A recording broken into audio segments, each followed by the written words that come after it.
ये introduction to business की syllabus की सीरीज की वीडियो है। कंप्लीट सीरीज इस चैनल के ऊपर अपलोड की जा रही है और आज की वीडियो के अंदर आपको पार्ट 4 करवाया जा रहा है। इससे पहले 3 पार्ट्स अपलोड हो चुके हैं। अगर आपने वो नहीं देखे तो वो आप ज़रूर देखिएगा और उसका लिंक भी आपको डिस्क्रिप्शन बॉक्स के अंदर शेयर किया जाएगा। प्लेलिस्ट का लिंक आपसे शेयर किया जाएगा ताकि इजीली आप तीनों पार्ट्स को फाइंड कर सकें। तो आज की वीडियो के अंदर जो टॉपिक्स आप स्टडी करने वाले हैं, जो टॉपिक आपको पढ़ाए जाएंगे आज की इस वीडियो के अंदर, वो आपके सामने स्क्रीन के ऊपर मौजूद हैं। बिजनेस कॉम्बिनेशन का टॉपिक है जो मेन टॉपिक है और इसके सब टॉपिक्स हैं। मीनिंग एंड पर्पसेस हैं कॉम्बिनेशन के, इसके अलावा टाइप्स है कॉम्बिनेशन की, होल्डिंग एंड सब्सिडरीज कंपनीज हैं, जॉइंट वेंचर है, फ्रेंचाइजिंग है और उसके अलावा ट्रेड एसोसिएशन है। सो मीनिंग कॉम्बिनेशन का मतलब क्या है? कॉम्बिनेशन एसोसिएशन है, चाहे वो टेम्परेरी हो या फिर परमानेंट हो, दो या दो से ज़्यादा फर्म्स का। सो दो या दो से ज़्यादा फर्म्स जब आपस में एसोसिएट हो, चाहे वो टेम्परेरी हो या परमानेंट हो, उसको हम कॉम्बिनेशन कहते हैं। सो purpose of business combination, purposes, कई सारे इसके पर्पसेस होते हैं। ये क्योंकि फर्म्स ऐसे ही नहीं बिजनेस कॉम्बिनेशन की तरफ जाती हैं, इसके कई सारे पर्पसेस होते हैं जिस वजह से फर्म्स बिजनेस कॉम्बिनेशन की तरफ जाती हैं। सो पहला पर्पस होता है रेवेन्यू एंड प्रॉफिट ग्रोथ का। सो बिजनेस कॉम्बिनेशन से क्या होता है, एक कंपनी का एम होता है कि इंक्रीज करे वो उसकी सेल्स को भी और जो ओवरऑल प्रॉफिटेबिलिटी होती है। और उसके बाद है कॉस्ट सिनर्जी। सो बिजनेस कॉम्बिनेशन से कॉस्ट एफिशिएंसीज होती हैं। और उसके बाद है फिर मार्केट शेयर एक्सपेंशन। सो बिजनेस कॉम्बिनेशन से फर्म्स जो वो इंक्रीज करती हैं उनके मार्केट शेयर को, and providing a larger customer base और पोटेंशियली ग्रेटर इन्फ्लुएंस होता है मार्केट के अंदर। और उसके बाद है डाइवर्सिफिकेशन। फर्म्स जो है वो परस्यू करती हैं बिजनेस कॉम्बिनेशन ताकि वो डाइवर्सिफाई करें उनकी प्रोडक्ट या सर्विस ऑफरिंग को, रिड्यूस करते हुए उनका जो रिलायंस है सिंगल मार्केट के ऊपर या सिंगल प्रोडक्ट के ऊपर, और उनका रिस्क जो है वो स्प्रेड हो जाता है डिफरेंट एरियाज के ऊपर। और उसके बाद फिर एक्सेस टू न्यू टेक्नोलॉजीज। सो नई एडवांस टेक्नोलॉजीज के साथ भी एक्सेस मिलता है फर्म्स को, और उससे कॉम्पिटिटिव एज मिलता है, कॉम्पिटिटर्स के ऊपर एज मिलता है, और उससे फर्म्स रहती हैं इनोवेटिव और रिलेवेंट जो है मार्केट के अंदर। जोग्राफिक एक्सपेंशन होता है। सो बिजनेस कॉम्बिनेशन एनेबल करता है कंपनीज को कि वो एंटर हो न्यू जोग्राफिक मार्केट्स के अंदर और वो पहुंच सके ब्रॉडर कस्टमर बेस तक और न्यू अपॉर्चुनिटीज उनको मिले।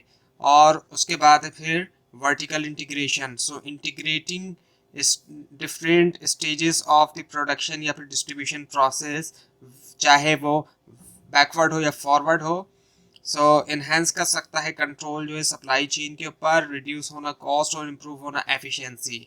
उसके बाद है इन्हेंसिंग कॉम्पिटिटिव एडवांटेज।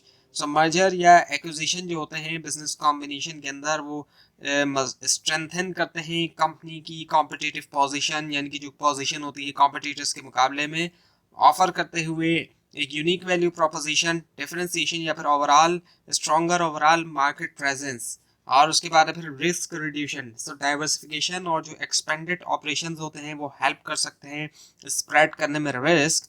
और अगर एक पार्ट जो है बिजनेस का वो फेस करता है चैलेंजेस, दूसरे सेगमेंट जो है वो हो सकता है कि अच्छी तरह परफॉर्म करें, यानी कि दूसरे सेगमेंट अच्छी तरह परफॉर्म कर रहे हैं, एक हिस्सा जो है वो जाहिर बात है अगर चैलेंजेस फेस भी कर रहा है तब भी। सो ओवरऑल रिस्क जो है उसके अंदर कमी आती है। और उसके बाद है फिर फाइनेंशियल इंजीनियरिंग। सो बिजनेस कॉम्बिनेशन में क्या होता है कि फाइनेंशियल स्ट्रेटजीज होती हैं ऑप्टिमाइज करने के लिए कैपिटल स्ट्रक्चर, इंप्रूव होना फाइनेंशियल परफॉर्मेंस और लेवरेज होना फाइनेंशियल इंस्ट्रूमेंट स्ट्रेटेजिक ऑब्जेक्टिव्स के लिए। Now the types of business combination. Business combination की टाइप्स हैं जैसे कि मर्जर है। मर्जर होता है जब दो फर्म्स एग्री करती हैं कि वो कंबाइन करें और कंटिन्यू करें एज अ सिंगल एंटिटी। और उसके बाद फिर एक्विजिशन, ये तब होता है जब एक फर्म टेक ओवर करती है दूसरी फर्म्स को। और उसके बाद फिर कंसोलिडेशन, ये एक ब्रॉडर टर्म है जिससे मुराद कॉम्बिनेशन होता है एसेट्स का, लाइबिलिटीज का और ऑपरेशन का, दो या दो से ज़्यादा फर्म्स का, ताकि फॉर्म किया जाए न्यू एंटिटी। और इसमें शामिल हो सकते हैं दोनों मर्जर्स एंड एक्विजिशन। उसके बाद है वर्टिकल इंटीग्रेशन, ये तब होता है जब एक कंपनी एक्सटेंड करती है उसका कंट्रोल जो है प्रोडक्शन और डिस्ट्रीब्यूशन के ऊपर, उसकी प्रोडक्ट का एक्वायर करते हुए या मर्ज करते हुए फर्म्स के साथ डिफरेंट स्टेजेस में सप्लाई चेन के। और उसके बाद है हॉरिजॉन्टल इंटीग्रेशन। इसमें क्या है, कॉम्बिनेशन होता है फर्म्स का जो कि ऑपरेट कर रही हैं सेम या सिमिलर इंडस्ट्री में और प्रोड्यूस कर रही हैं या फिर प्रोड्यूस कर रही हैं सिमिलर प्रोडक्ट, और एम होता है इंक्रीज करना मार्केट शेयर और कॉम्पिटिटिवनेस। उसके बाद है कॉन्ग्लोमरेट मर्जर।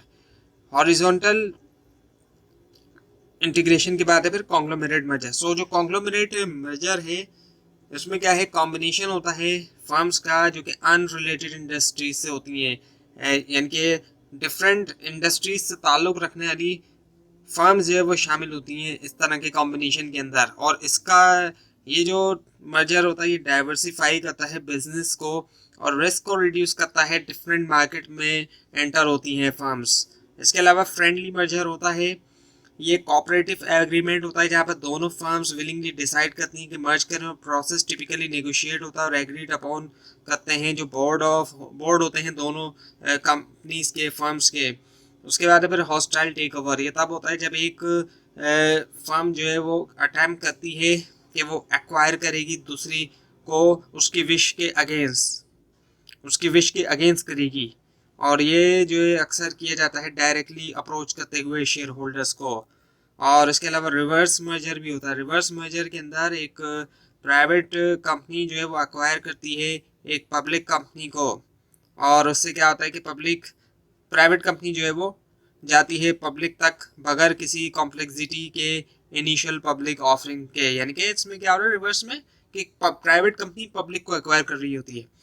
और उसके बाद फिर जॉइंट वेंचर, इसमें क्या होता है कि दो या दो से ज़्यादा फर्म्स फॉर्म करती हैं न्यू एंटिटी ताकि कोलैबोरेट करें वो एक स्पेसिफिक प्रोजेक्ट के ऊपर या फिर बिजनेस एक्टिविटीज़ के ऊपर। और इसमें जो है वो कंपनीज शेयर करती हैं रिसोर्सेज और रिस्क को भी।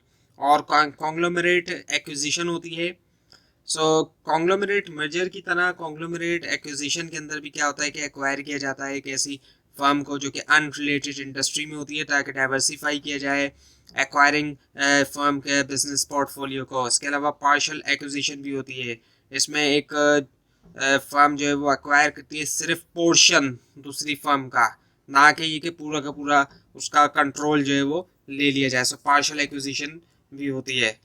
उसके बाद है फिर होल्डिंग कंपनी। होल्डिंग कंपनी जो अक्सर जानी जाती है पेरेंट कंपनी के तौर पर भी एक ऐसा बिजनेस या एंटिटी होती है जिसके सब्सटेंशियल नंबर ऑफ शेयर या फिर जो कंट्रोलिंग स्टेक होता है इन मोर और other corporation known as subsidiaries, वो जानी जाती है सब्सिडरीज के तौर पर। सो होल्डिंग और उसकी फिर सब्सिडरी होती है, जो होल्डिंग होती है उसकी सब्सिडरीज होती हैं।